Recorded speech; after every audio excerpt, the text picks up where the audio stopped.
sporting. Let's speak first of all to Angela Wilson, who's a former Olympian and now CEO of Angela's Swim School. We heard from Angela briefly in that report from James. Hi, Angela. Hi, good morning. Let's chat some more to you about this. So, swimming lessons outside school, are they becoming more unaffordable? Is that part of the issue, do you think? I don't think it's just the cost. I think part of the problem is that they're just not being delivered enough in schools and early enough either.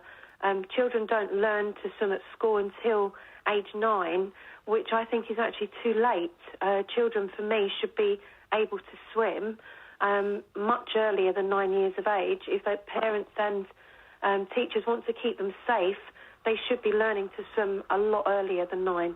OK. As we heard there, they're in year 4 and they get 10 weeks. And that's in school. And in reality, in a group lesson like that, are you really going to learn to swim in 10 weeks as a child? Definitely not. Not swimming as swimming should be done. Swimming should be done properly, with technique, with strokes, learning how to breathe, building strength in the muscles. You can't do that over a 10-week period. And so then it falls to the parents to provide lessons or teach the children themselves. And actually, it's not always easiest to teach your children because people like you have special powers. And actually, you know how to swim properly and make it easier.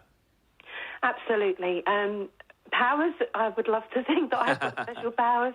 But when it comes to learning to swim, I think we know as instructors and swim school providers, we have got the expertise.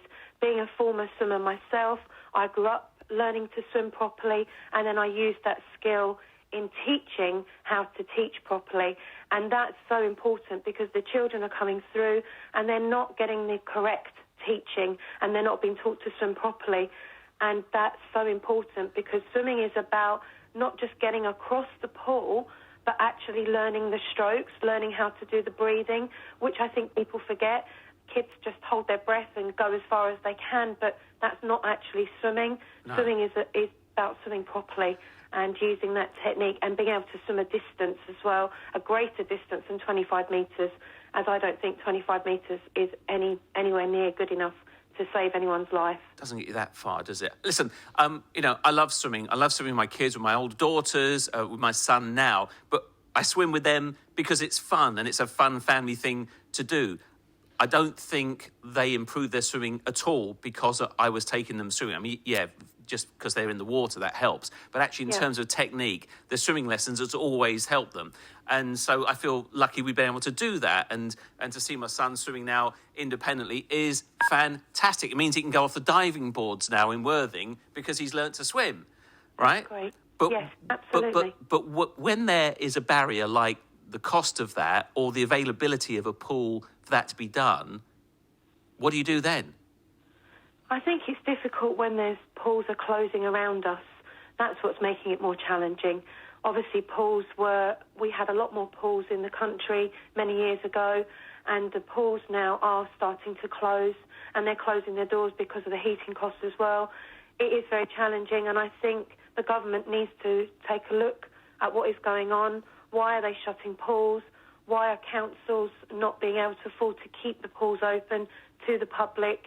And it's quite an upsetting factor for families as well, and a worrying factor because there's so many children who've never even seen a swimming pool and are then going on holiday or going to the beach and they're by the water and then they don't even know the dangers that are lurking around them. Angela, before you go, I've got to know which Olympics you were in and how you did. I actually wasn't in the Olympic Games. I was selected for the Olympic team and I went to the Commonwealth Games in 94. And how did you do at the Commonwealth Games in 94? I was sixth. I was sixth in the final at the Commonwealth Games. It was quite an amazing experience and one that I cherish very deeply. Absolutely huge experience. Congratulations. Thanks for chatting to us. Angela Wilson there, Angela's Swim School.